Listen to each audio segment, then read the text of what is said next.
A sua preparação para passar num concurso público de procurador é criar um cronograma de estudo certeiro. Você sabe que tem que ter um cronograma, não vou chover aqui no molhado. Mas não é qualquer cronograma, é um cronograma de estudo certeiro. E o que é um cronograma de estudo certeiro? É um cronograma que serve para o concurso de procurador e que, se você aplicar as mesmas coisas para outras carreiras, esse cronograma não vai funcionar. E o que você precisa ter nesse cronograma? Poderia também falar diversas dicas, mas eu vou falar a principal delas. Você precisa entender como funciona uma prova de procuradoria e como acontece o enfoque daquelas disciplinas para então, dentro do seu cronograma, você hierarquizar os assuntos. Exatamente, os assuntos precisam estar ali dentro hierarquizados. Você não pode dar a mesma ênfase para uma disciplina em relação à outra, que a incidência dela no concurso é muito pequena. E aí você me pergunta, como é que eu sei o que vai cair no meu concurso ou não vai? A gente não costuma ter condições de saber o que vai cair, mas a gente costuma ter grandes chances de ter uma projeção daquilo que é possível cair. E é daí que nasce a hierarquia. Você precisa pegar uma quantidade de provas de procuradoria e principalmente provas daquela banca do concurso que você vai prestar e você analisar item por item o que é mais cobrado e formar uma espécie de tabela.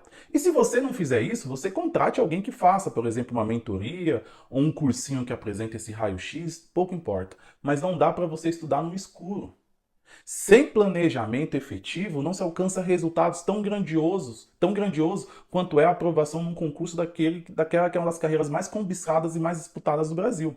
Você precisa ter o esforço de garimpagem. Esse esforço de garimpagem precisa fazer você entender que, por exemplo, licitações públicas é uma disciplina que cai numa incidência para o concurso de procurador muito maior do que teoria geral dos contratos lá em direito civil. Você precisa entender que poder de polícia em direito administrativo cai com a maior incidência do que processo administrativo fiscal. E olha que direito tributário é uma das matérias mais importantes desse concurso. A partir do momento que você hierarquizar as disciplinas, você consegue distribuí-las com maior frequência, as que são mais exigidas, e dedicar a elas uma maior carga horária. Além disso, você precisa também dividir o seu estudo em ciclos. O que é um ciclo de estudos? A maioria das pessoas estudam por dia da semana. Exemplo, eu vou estudar 3 matérias por dia. Então chega segunda-feira, eu vou estudar tal matéria quer dizer, no caso, matéria A, matéria B, matéria C. Na terça-feira, eu vou estudar matéria D, E e F. E assim sucessivamente. O que acontece? A pessoa vai estudar matéria A só às segundas-feiras. Naquela segunda-feira você teve um compromisso, você não pôde estudar ou não estudou todas as matérias. Você vai ver a matéria só na segunda-feira seguinte? É muito tempo.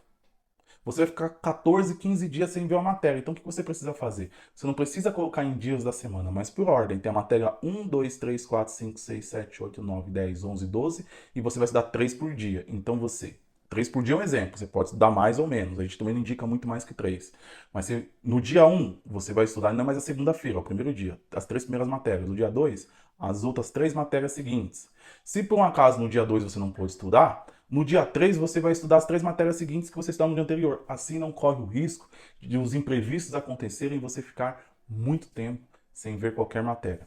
Então você precisa montar um estudo eficaz, e eficaz é o quê? É um estudo que funcione para o concurso que você quer, procuradoria. Esse estudo precisa hierarquizar os assuntos. A hierarquia dos assuntos só acontece depois de um trabalho de garimpagem. Perfeito?